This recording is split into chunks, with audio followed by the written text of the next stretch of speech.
ಯಾರೋ ಹಿಂದಿ ರಾಜ್ಯಗಳಿಂದ ಒಂದೊಂದರಿಗೆ ಇಷ್ಟೆಲ್ಲ ಜಾಗ ಕೊಡೋದಾದ್ರೆ ನನ್ನ ವಿಷ್ಣುವರ್ಧನ್ಗೆ 10 ಗುಂಟೆ ಜಾಗ ಕೊಡಕ್ಕಾಗಲ್ವಾ ಸ್ವಾಮಿ? ಅವ್ರ ಮಧ್ಯದಲ್ಲಿ ಜಗಳ ತಂದಿಕ್ತೀರಾ? ಕುಟುಂಬಕ್ಕೂ ಅಭಿಮಾನಿಗಳು ಜಗಳ ತಂದಿಕ್ಕೋ ಕೆಲಸ ಮಾಡ್ತಿದ್ದ ಸರ್ಕಾರ 10 ಗುಂಟೆ ಜಾಗ ಅವ್ರಿಗೆ ಕೊಡ್ಲೇಬೇಕು. ಹಿಂದಿ ರಾಜ್ಯಗಳಿಂದ ಬಂದಂತವರಿಗೆ 106 ಎಕರೆಯನ್ನ ಕೊಟ್ಟಿದೆ ನಮ್ಮ ಸರ್ಕಾರ. ನಮಸ್ಕಾರ. ಸಮಸ್ತ ಕನ್ನಡಿಗರಿಗೆ ಒಂದು ಒಳ್ಳೆಯ ವಿಚಾರವನ್ನು ಹಂಚ್ಕೋಬೇಕು ಅಂತ ಹೇಳಿ ಬಂದಿದ್ದೀನಿ ನಾನು. ವಿಷ್ಣುವರ್ಧನ್, ಸಾಹಸ ಸಿಂಹ ವಿಷ್ಣುವರ್ಧನ್ ಮಹಾನ್ ನಟ. ಕರ್ನಾಟಕದಲ್ಲಿ ರಾಜ್ಕುಮಾರ್ ನಂತರ ಅಂತ ಒಬ್ಬ ನಟನ್ನ ನಾವು ನೋಡಲಿಕ್ಕೆ ಸಾಧ್ಯ ಆಗಿಲ್ಲ. ನನ್ನ ಅಚ್ಚುಮೆಚ್ಚಿನ ಮತ್ತೊಬ್ಬ ನಟ ಅಂದರೆ ಅದು ಡಾಕ್ಟರ್ ವಿಷ್ಣುವರ್ಧನ್. ಅವರ ಪುಣ್ಯಭೂಮಿಗಾಗಿ ಹೋರಾಟ, ಅವರ ಪುಣ್ಯಭೂಮಿಗಾಗಿ ಒಂದು ಹೋರಾಟ 17ನೇ ತಾರೀಕು, ಇದೇ 17ನೇ ತಾರೀಕು ಭಾನುವಾರ ಬೆಳಗ್ಗೆ 9 ಗಂಟೆಯಿಂದ ಸಂಜೆವರೆಗೂ ಹೋರಾಟ. ಸ್ವಾತಂತ್ರ್ಯ ಉದ್ಯಾನವನ ಬೆಂಗಳೂರು, ಫ್ರೀಡಂ ಪಾರ್ಕ್. ಬನ್ನಿ ವಿಷ್ಣು ಅಭಿಮಾನಿಗಳೇ, ನೀವೆಲ್ಲ ಬನ್ನಿ. ನಾನು ಬರ್ತಾ ಇದ್ದೀನಿ ಆ ಹೋರಾಟಕ್ಕೆ. ಇಡೀ ಕರವೇ ಬೆಂಬಲಿಸ್ತಾ ಇದೆ. ನಮ್ಮ ಡಾಕ್ಟರ್ ವಿಷ್ಣು ಸೈನ್ಯ ಸಮಿತಿಯ ಅಧ್ಯಕ್ಷರಾಗಿರುವಂಥ, ರಾಜ್ಯಾಧ್ಯಕ್ಷರಾಗಿರುವಂಥ ವೀರಕಪುತ್ರ ಶ್ರೀನಿವಾಸ್ ನಾಯಕತ್ವದಲ್ಲಿ ಈ ಹೋರಾಟ ನಡೀತಾ ಇದೆ.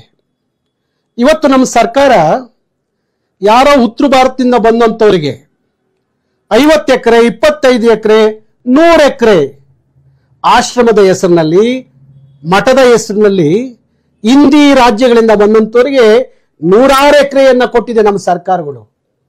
ಆದರೆ ಕನ್ನಡದ ಒಬ್ಬ ಪುಣ್ಯಾತ್ಮ ಮಹಾನಟ, ಕೋಟಿ ಕೋಟಿ ಅಭಿಮಾನಿಗಳ ಹೃದಯ ಗೆದ್ದಂತ ನಟ ವಿಷ್ಣುವರ್ಧನ್ ಅವರಿಗೆ ಅವರ ಪುಣ್ಯಭೂಮಿ ಎಷ್ಟು 10 ಗುಂಟೆ, ಬರೇ ಕೇವಲ 10 ಗುಂಟೆ ಜಾಗವನ್ನ ನಮ್ಮ ಸರ್ಕಾರ ಕೊಡದೆ ಅವಮಾನ ಮಾಡುತ್ತೆ ಅನ್ನೋದಾದ್ರೆ, ಅವರ ಅಭಿಮಾನಿಗಳನ್ನ ನೋಯಿಸುತ್ತೆ ಅನ್ನೋದಾದ್ರೆ, ಅಭಿಮಾನಿಗಳ ಆಕ್ರೋಶಕ್ಕೆ ತಲೆ ಬಾಗದೆ ಹೋದ್ರೆ ತುಂಬಾ ಕಷ್ಟ ಆಗುತ್ತೆ. ಅದಕ್ಕಾಗಿ ನಾನು ವಿಷ್ಣು ಅಭಿಮಾನಿಗಳಿಗೆ ಹೇಳ್ತಾ ಇದ್ದೀನಿ, ಕರವೇ ಕಾರ್ಯಕರ್ತರಿಗೆ ಹೇಳ್ತಾ ಇದ್ದೀನಿ, ಕನ್ನಡದ ಮಕ್ಕಳಿಗೆ ಹೇಳ್ತಾ ಇದ್ದೀನಿ, ಯಾರೋ ಹಿಂದಿ ರಾಜ್ಯಗಳಿಂದ ಒಂದೊಂದರಿಗೆ ಇಷ್ಟೆಲ್ಲ ಜಾಗ ಕೊಡೋದಾದ್ರೆ ನನ್ನ ವಿಷ್ಣುವರ್ಧನ್ಗೆ 10 ಗುಂಟೆ ಜಾಗ ಕೊಡಕ್ಕಾಗಲ್ವಾ ಸ್ವಾಮಿ? ಅವ್ರ ಮಧ್ಯದಲ್ಲಿ ಜಗಳ ತಂದಿಕ್ತೀರಾ? ಕುಟುಂಬಕ್ಕೂ ಅಭಿಮಾನಿಗಳು ಜಗಳ ತಂದಿಕ್ಕೋ ಕೆಲಸ ಮಾಡ್ತಿದ್ದ ಸರ್ಕಾರ 10 ಗುಂಟೆ ಜಾಗ ಅವ್ರಿಗೆ ಕೊಡ್ಲೇಬೇಕು. ಇಲ್ಲ ನಾನು ವಿಷ್ಣು ಇದ್ರ ಹತ್ರ ಹೋಗಿ ಅಮರನಾಥ ಉಪವಾಸ ಕೂತ್ಕೋತೀನಿ, ಆಮೇಲೆ ಏನಾಗುತ್ತೆ ನೋಡಿ ಕತೆ. ಹಂಗಾಗೋದು ಬೇಡ. ಅಂದ್ರೆ ಅವ್ರು ಕೇಳಿರುವಂತ ಆ ಸಮಾಧಿ ಇರುವಂತ ಆ ಪುಣ್ಯಭೂಮಿ 10 ಗುಂಟೆ ಜಾಗ ಏನಿದೆ ಅದನ್ನ ನೀವು ಕೊಡಬೇಕು. ಇದೇ ಹೋದ್ರೆ ಈ ಹೋರಾಟ ಇಡೀ ರಾಜ್ಯಾಪ್ತಿಯಲ್ಲಿ ಬೇರೆ ಸ್ವರೂಪವನ್ನು ಪಡ್ಕೊಳ್ಳುತ್ತೆ. ಸರ್ಕಾರಕ್ಕೆ ನಾನು ಸನ್ಮಾನ್ಯ ಸಿದ್ದರಾಮಯ್ಯನವರಿಗೆ ಕನ್ನಡದ ಭಾಷೆ, ಸಂಸ್ಕೃತಿ, ಕಲಾವಿದರು ಅಂದ್ರೆ ವಿಶೇಷವಾದ ಪ್ರೀತಿ ಇದೆ. ಸ್ವಾಮಿ ಸಿದ್ದರಾಮಯ್ಯನವರೇ ಕೊಡಿ, ಅವ್ರಿಗೆ 10 ಗುಂಟೆ ಜಾಗ ಕೇಳ್ತಿದ್ದಾರೆ, ಕೊಡಿ. ಕೊಟ್ಟು ಆ ವಿಷ್ಣು ಕೋಟಿ ಕೋಟಿ ಅಭಿಮಾನಿಗಳ ಹೃದಯವನ್ನ ಗೆಲ್ಲುವ ಕೆಲಸವನ್ನ ಮಾನ್ಯ ಮುಖ್ಯಮಂತ್ರಿಗಳು ಮಾಡಲಿ ಅಂತ ಹೇಳಿ ನಾನು ಮನವಿ ಮಾಡ್ತಾ ಇದ್ದೀನಿ.